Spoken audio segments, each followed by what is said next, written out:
ఈ రోజున సరిహద్దులో యుద్ధ వాతావరణం ఉంది, యుద్ధం జరుగుతూ ఉంది. యుద్ధానికి తెరదీశారు. నాకు ముందే చెప్పారు, చాలా సంవత్సరాల క్రితం, 2 సంవత్సరాల క్రితం చెప్పారు, ఎలక్షన్ల ముందు యుద్ధం రాబోతుందని. అంటే ఎట్టి పరిస్థితుల్లో ఉన్నాయో మీరు అర్థం చేసుకోవచ్చు.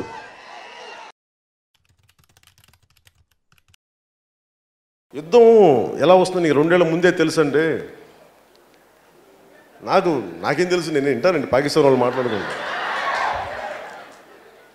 బేసిక్ అది చాలామంది లీమెన్ బ్రదర్స్ తాలూకు ఎకనామిక్ కొలాప్స్ ఉంది అని, ఫైనాన్షియల్ కొలాప్స్ ఉంది అనేది చాలా ముందు నుంచి చెప్పేవాడు.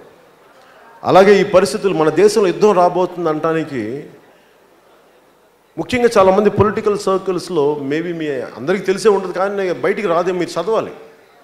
ఫస్ట్ నేను ఇంటర్నెట్లో చదివాను అని. అంటే ఎందుకు ఉంటుందంటే మేబీ సమ్మన్ వాంటెడ్ డిక్లేర్, కొంత ఇంటెలిజెన్స్ టిప్ హౌస్ ఉండొచ్చు, ఇవన్నీ మాట్లాడుతూ ఉండేవాళ్ళు యుద్ధం రాబోతుందని చెప్పి. అందుకే చాలామందికి తెలిసింది. ఒకసారి మీరు ఎక్కువ ఇంటర్నేషనల్ పాలిటిక్స్ గురించి చదివితే చాలామంది, ఫర్ ఎగ్జాంపుల్ ఫినాన్షియల్ టైమ్స్లో FT అని ఉంటుంది, ఫినాన్షియల్ టైమ్స్ చదవండి. దాంట్లో ఏదో ఒక దాంట్లో అలా గార్డియన్ అని ఒక ఇంగ్లాండ్ పేపర్స్ ఉంటాయి. ఇవన్నీ చదువుతున్నప్పుడు ఫ్యూచర్ సినారియోస్ కొంతమంది ఊహిస్తారు. ఈ పర్టికులర్ కండిషన్స్ జరగటం వల్ల ఇండియాకి ఎలక్షన్ల ముందు యుద్ధం వచ్చే అవకాశాలు ఉన్నాయని చెప్పి it was a prediction.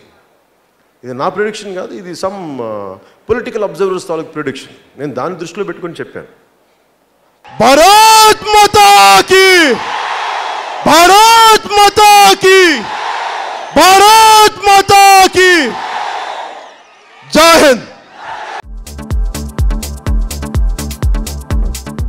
Please subscribe new waves. ఇలాంటి మరిన్ని మంచి వీడియోలు కావాలని కోరుకుంటున్నారా? అయితే పక్కనే ఉన్న గంట సింబల్ను క్లిక్ చేయండి. అలాగే సబ్స్క్రైబ్ చేయండి.